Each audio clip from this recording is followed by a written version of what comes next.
C'est-à-dire, d'une part, plus un système est public, mieux il maîtrise ses dépenses, plus il est juste socialement. C'est-à-dire que plus c'est public, vous gagnez sur tous les plans.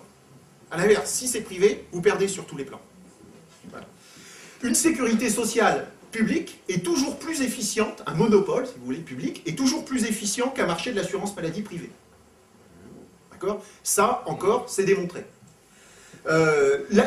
L'idée de mettre de la concurrence et d'industrialiser les soins, c'est les États-Unis qui ont expérimenté ça les premiers, je pourrais vous en faire un long laïus, on dit « Ah, c'est la solution pour maîtriser les dépenses ». Ben non, ça ne marche pas. Donc, il y a quelque chose dans la médecine qui échappe à la rationalité gestionnaire. Bon.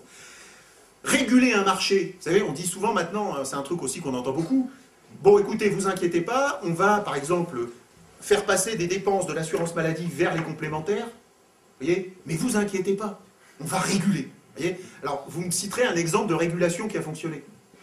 Sûrement pas l'industrie pharmaceutique, confère Mediator, surtout pas l'industrie financière, ça ne marche pas. Le marché, et là même l'OCDE vient de démontrer dans une étude que ça ne fonctionne pas. Réguler un marché de l'assurance privée, maladie privée, ça ne fonctionne pas. Donc, vous voyez, la régulation, c'est souvent l'alibi pour privatiser, pour ne pas inquiéter les gens. Vous voyez, on va mettre de la transparence, on va faire de l'information, etc. Ben non, ça ne marche pas parce que c'est très compliqué d'empêcher, par exemple, les assureurs de sélectionner les risques.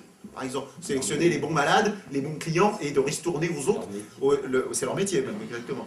Et alors, un autre cas, c'est que les cliniques ne sont pas plus productives et moins coûteuses que les hôpitaux publics. C'est faux.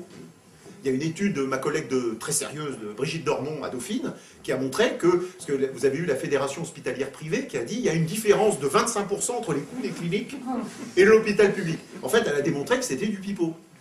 Voilà. Que si vous mettez par exemple le profil de la clientèle, enfin de la patientèle, des usagers, les missions d'enseignement et de recherche, l'accueil de tous, les urgences, etc., ça a expliqué le différentiel de coûts. Donc il n'y a pas...